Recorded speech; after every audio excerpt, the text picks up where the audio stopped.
Evangelio de nuestro Señor Jesucristo, según San Lucas. Gloria a ti, Señor. Jesús tomó a Pedro, Juan y Santiago y subió a la montaña para orar.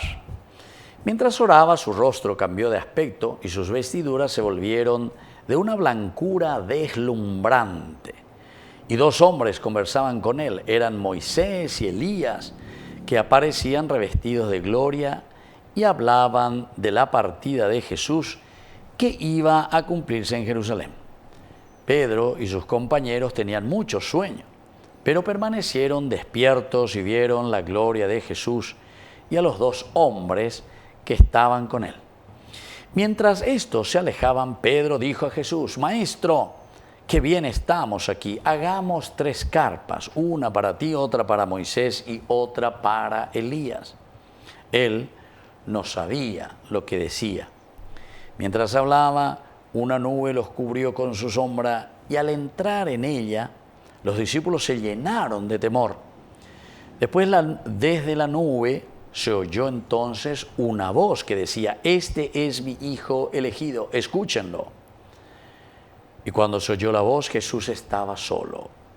Los discípulos callaron y durante todo ese tiempo no dijeron a nadie lo que habían visto. Palabra del Señor. Gloria a ti, Señor Jesús. Queridos amigos, estamos en este segundo domingo del tiempo de Cuaresma. Le dedicamos a la transfiguración. Transfigurarse. Quiere decir que el cristiano, desde el miércoles de ceniza, toda una primera semana, cuando la segunda. Oye, llaman a transfiguración. Transfiguración. Ya cambiamos a eso, vea. Y aquí nos presentan a 3 personajes, Santiago, Pedro y Juan, porque justamente estos son los que después en la comunidad cristiana son los principales cabezas de los grupos. Entonces, de Santiago, Pedro y Juan siempre estuvieron con Jesús. Siempre hoy cuaja o hichabeñan de Yara o Yapoa. Entonces, nañan en Botahuina, porque hoy ya con sus propios ojos. Eso es lo que nos quiere decir el autor sagrado. Siempre le acompañaban a Jesús. Estuvieron en los momentos más importantes. Esos detalles, ¿verdad? Porque en de tiempo.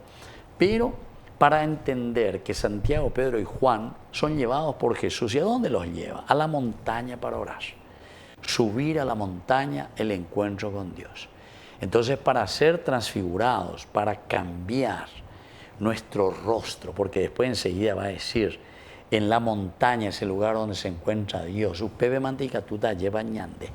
Ya yo toparo beñande yarandie y catuta la oiko y mi la cambio ñande abitebe.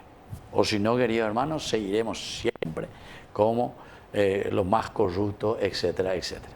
Entonces, pensamos un burú de Yahamoy. Por eso aquí nos está hablando de subir a la montaña, subir al encuentro con el Señor. ¿Y nos vamos para qué? Y nos vamos para rezar. El rezar, el orar, significa el entrar en sintonía profunda y saber. El miércoles de ceniza se nos dijo, ¿para qué era la oración?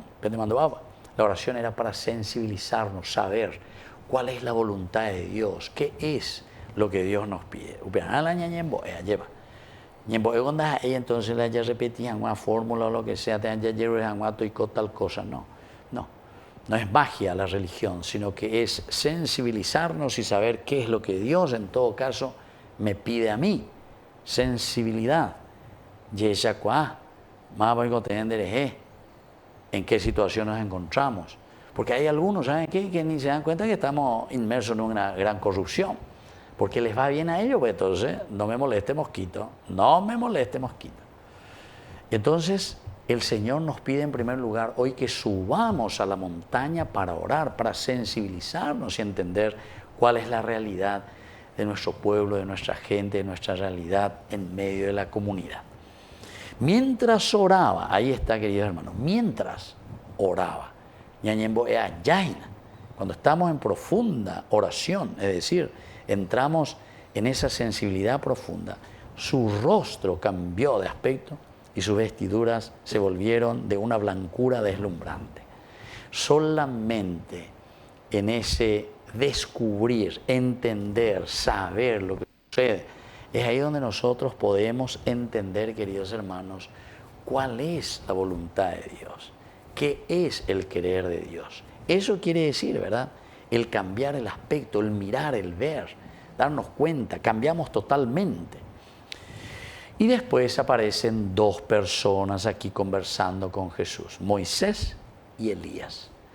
En esta transfiguración, queridos hermanos, estos dos personajes son muy importantes, porque Moisés significa para ver, ser transfigurados por Dios. Necesitamos de estos dos personajes. ¿En qué sentido? Moisés es la ley. Ñande entonces indica tú y la yaicoña ne acá ña inventaya el ñande yaipotá ña cambiaya ya por cuánto religión y perubioía. ¿Por qué? Y porque hacemos de acuerdo a nuestra conveniencia. No estamos entonces con Moisés, no estamos con las leyes, no estamos con los 10 mandamientos del Señor. Entonces ñande ya po lleva la ñande secta, ya po la ñande yaipotá, etcétera, etcétera, ¿verdad? Y el otro es Elías. ¿Por qué? Elías sí que es mucho más fuerte, ¿verdad? Porque Elías representa a todos los profetas. Estas son entonces las dos muletas. Dios nos habla a través de Moisés, a través de las leyes, para que podamos nosotros ser transfigurados por el Señor. Las leyes nos van a ayudar a vivir de acuerdo a lo que Dios nos pide. Y los profetas, porque los profetas anuncian, pero al mismo tiempo también denuncian cuando estamos equivocados. Así que sé yo que fuera con ambas, es importante las dos muletas, Moisés y Elías. Pero en un momento en que aparece la nube y aparece sobre todo, o se escucha esta voz, dice que desaparecen estas dos muletas, Moisés y Elías. Y ahora el que queda en el centro es ¿quién? Jesús. Y por eso la voz del Padre que dice, este es mi Hijo el elegido. La novedad de vida que nos trae es Jesucristo. Entonces lo que Dios nos pide a través de su Hijo Jesús, a través de la buena noticia. Que así sea. Que así sea.